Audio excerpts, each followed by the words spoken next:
Well, today, the Texas Education Agency released spring STAAR test results for high school end-of-course exams. Now, the assessment shows less than half of Texas high schoolers are meeting performance expectations in math.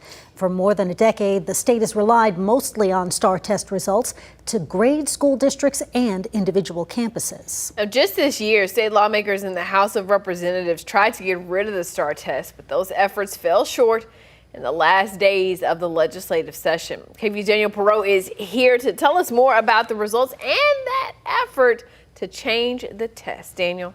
Ashley and Quita, according to the TEA, 47% of high schoolers are meeting grade level expectations for Algebra 1. That's actually up from the spring of 2024 by 2 percentage points, but it's still 15% less than what the state saw before the pandemic. I think we saw some mixed results. According to TEA data, the most notable gain was in biology, where 62% of students met expectations, up by 5% from last spring. English 1, 2, and U.S. history all saw losses in meeting expectations. Gabe Grantham, an education policy advisor for Texas 2036, says that data concerns him. It's a call for a renewed effort to focus in on literacy and reading achievement in Texas, especially in those later grades.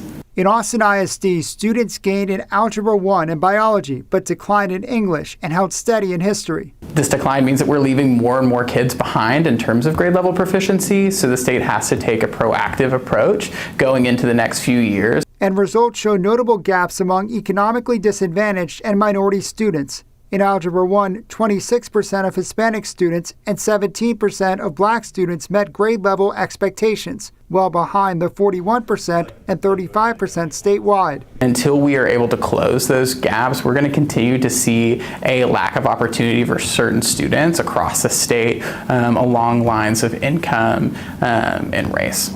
The STAAR test has long been criticized for taking instructional time away from teachers and putting unnecessary pressure on students. This legislative session, state lawmakers tried to scrap it. House Bill 4 would have replaced the STAAR test with 3 shorter tests given throughout the school year. What this does is remove testing from being the center of gravity for the year. House Bill 4 died after the chambers couldn't agree on a replacement test and the state's A to F rating system for districts. State lawmakers are planning to take another run at it next session. We can't ever let our foot off the gas, otherwise we'll continue to see different declines across any of the subjects. Today, when the highly anticipated STAAR results for 3rd through 8th grade will be made publicly available. Ashley and Quita.